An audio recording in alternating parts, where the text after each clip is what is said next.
तिरंगा foundation of India में मैं पहले भी आ चुकी हूँ। और जब मैं आई थी पहले, यहाँ मुशायरा ही हुआ था। और 15 अगस्त के मौके पर या 26 जनवरी के मौके पर शायद हुआ था।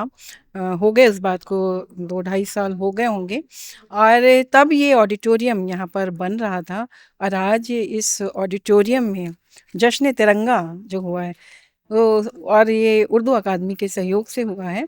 तो मैं बहुत ही अच्छा लगा। और जो इस पूरे ऑडिटोरियम में यदि आप देखें, तो बस हमें हर जगह जो है वो 3 रंगों से सजा हुआ, चाहे वो टेबल हो, चाहे वो कुर्सियां हो, और चाहे वो किसी भी तरह की जो साज सज्जा है। सबसे खासियत जो इस तिरंगा फाउंडेशन की है कि वो हमारे जो 3 रंग हैं, उनसे ये सब कुछ जो है वो सजा हुआ ऑडिटोरियम है। और आज एक बहुत ही कामयाब मुशायरा हुआ, जिसको सजाया था इरफान राही साहब ने, जो कि यहाँ पर काम भी करते हैं और उर्दू जो है वो देखते हैं इसका।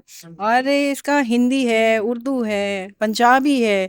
और इसकी जो रीच है तिरंगा फाउंडेशन की, वो बहुत ज़्यादा है। और बहुत अच्छा लगता है कि जब इस तरह से संस्थाएं आगे आकर के काम करती हैं। ज़्यादातर तो यही होता है कि संस्थाएं जो है वो खुद को आगे लाती हैं, और फिर काम तो उनका हम सब जानते हैं कि कितना होता है। लेकिन इस फाउंडेशन के बारे में, जैसे कि आज BS तिरंगा साहब ने भी कहा कि जब उनको स्टेज पे बुलाया गया तो उन्होंने कहा कि नहीं, हमारा तो जो काम है वो तो सिर्फ संस्था को चलाना है। आप लोग सब जो मुशायरा पढ़ रहे हैं, तो मुझे स्टेज पर लाने की ज़रूरत नहीं है।